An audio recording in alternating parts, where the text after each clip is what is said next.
Welcome to Hardcore Garage. You've got mail. Yeah. We've got these two boxes here. So what's in the box? We need something that'll help us get inside that box. Fingernails. Let's try that.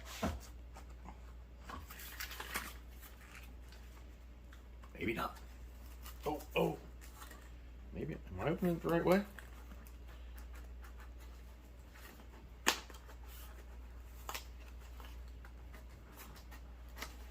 There we go. So what do we have here in this little box here?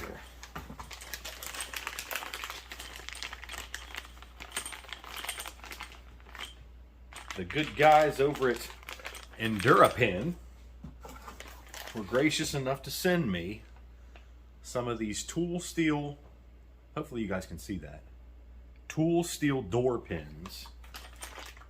I'm going to leave all of his information down in the description.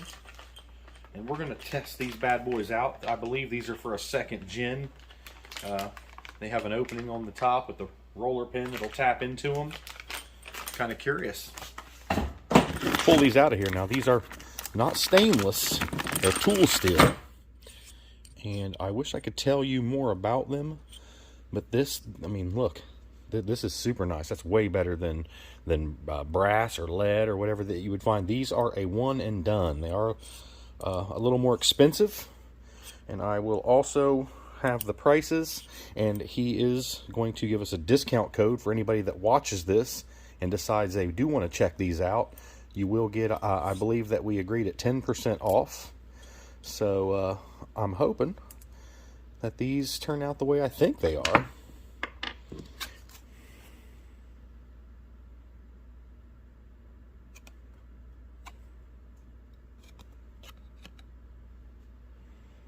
Can you scan that through your phone? Again, that is Endurapin. And I believe these are second gen S10. I do have another pair here. Oh, no, look, this one says second gen. First gen. Maybe if I put some glasses on, I could read. So let's pull the second gen ones out and see what the difference is. Here's the second gen pack.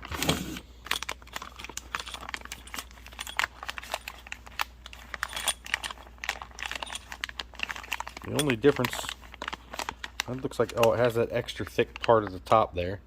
I don't know if you guys can see that right there. It gets thicker right there. On those, on every one of them's like that, so. All right. I'm glad that I read. You guys see that movement? This one's missing a roller pin already too. Look, it's got that auto close feature. I mean, nothing's wrong. Look in there though.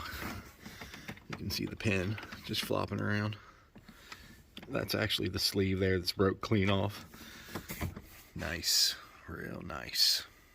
There's a quick clip right there. We're gonna pop that clip right off the top right here first. And that, you can see it's already broke off. So this pin should be fairly easy to drive right out. And the bottom one, it's pretty much just going to come right out. All right, so my bottom pin just pretty much fell out. And it may need to be pushed in a little farther. You can see there's a little bit of a gap above it. This door is operating super smooth now. I put a jack.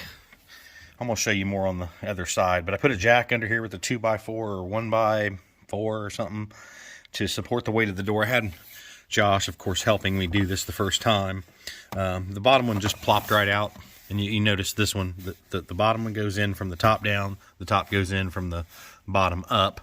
Again, I don't have my spring in here, so that made it a little easier not having to screw with the spring. We do have a spring on the other side, and I think I'm going to switch them and put the spring over on this side. Or actually, no, I can't do that either because it's the roller pin is why my spring won't go on there, because I don't have a roller pin and have not figured out how to replace that yet. Oh, but you can also see the way that your pins go in, or your bushings. This is the top hinge. This one the bottom of the top hinge comes in from underneath, and this one here goes down from the top, so it rests on the bushing. Same with down here, if you can actually see it, a little bit of the bushing there. I think I can probably press that in there a little bit with something. So I may try to do that. The top one went in pretty flush, if you can see the head of it back in there. I do in fact have a spring compressor tool. Aha! Get you one of them if you ain't got one. And this here, I just now finally was able to drive them pins down. I probably need to pop that up there a little bit so it the door doesn't fall off tomorrow while I go to work, since I'm not going to finish this till tomorrow. And I got that one loose too. They were froze, rusted something. It wasn't pretty.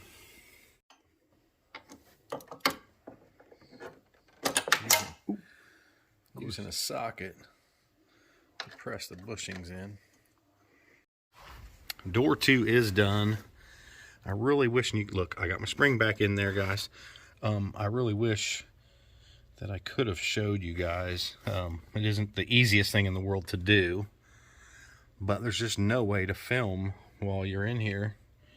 Even having help, there's just nowhere to, want to hug each other or whatever. But yeah. Here's a couple of the tools that I suggest that you get if you're going to do the door pins. Of course, your spring removal tool. This little guy here is excellent for putting them drive pins in. I'll explain that in a second. Round files. I got a couple different round files here. I definitely had to file.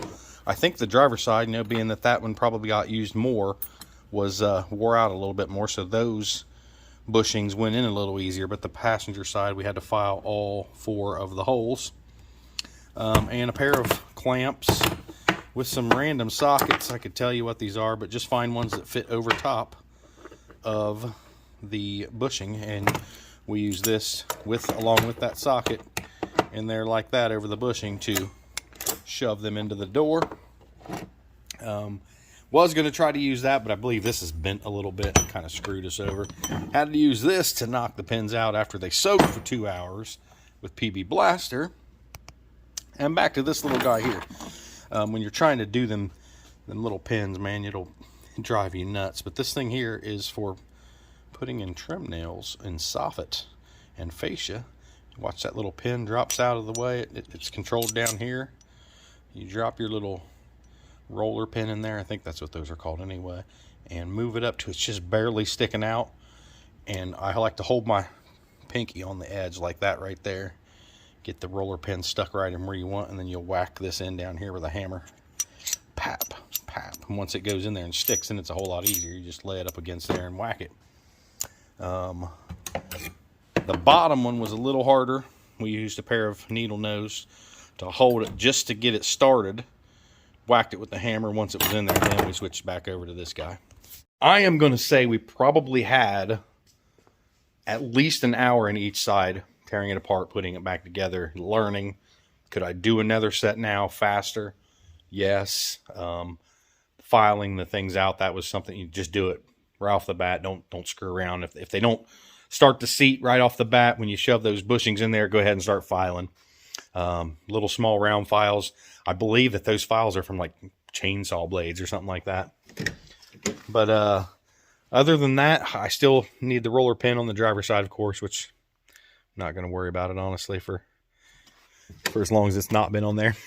I don't think I care anymore. If I run across one and decide to do that, then we'll get to that. Anyway, I'm going to let these things ride, and I will go ahead and make another video later on, 6 months, a year, whatever, and we'll tell you how they went, what we still think of them. As far as I'm concerned, those are really nice pins, man. It's supposed to be a one and done situation. So we shall find out. Hope you guys enjoyed it, learned a little bit. I know I did. Y'all take it easy. Big thanks to Josh, the engineer, my next door neighbor, for coming back and lending me a hand doing this. He doesn't usually jump on the camera at all. We're going to have to get some more footage of him. His truck's about ready to be done. Firewood. Wait till you guys see that.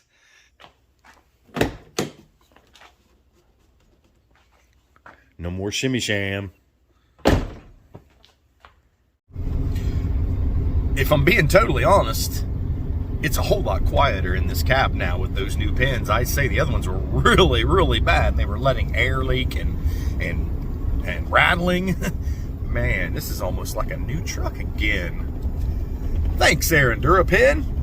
So the Endurapins, super, super nice looking, practical on any everyday vehicle or something that you could use for your show truck, because they are nice. You could probably polish them up really super cool as well. They go for $139 for the first and second gen. Normally, a lot of times he's got discounts running on them, so just check on the website. I believe it's Endurapin.com, or just search for Endurapin. Also, if you are watching this video, you guys can get a 15% off if you put in the discount code. And while you're doing this, I would highly suggest take pictures before you start. Whichever side you decide to start on, take pictures. That way you can go back and reference which way. I wasn't good at that. We had to keep running back and forth side to side to see where the actual bushings went. And a good way to think, because the way that your pins are, your top pin goes through, the bushings are actually in the piece that's mounted to the cab, and in the bottom, the bushings are on the piece that's mounted to the door. So when you stick it in there, the metal from the hinges actually sits on top of the bushings, if that makes sense. You'll see when you try to do it. Anyway, I hope you guys enjoyed it.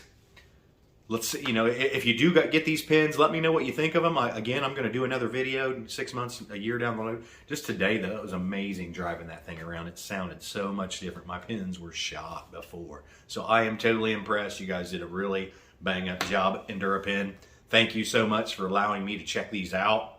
I appreciate it. Hope you guys will go out there and buy some product off these guys. For, it's a mini trucker that's doing mini trucker things. So take it easy. Hope you guys have a great weekend. Keep on trucking.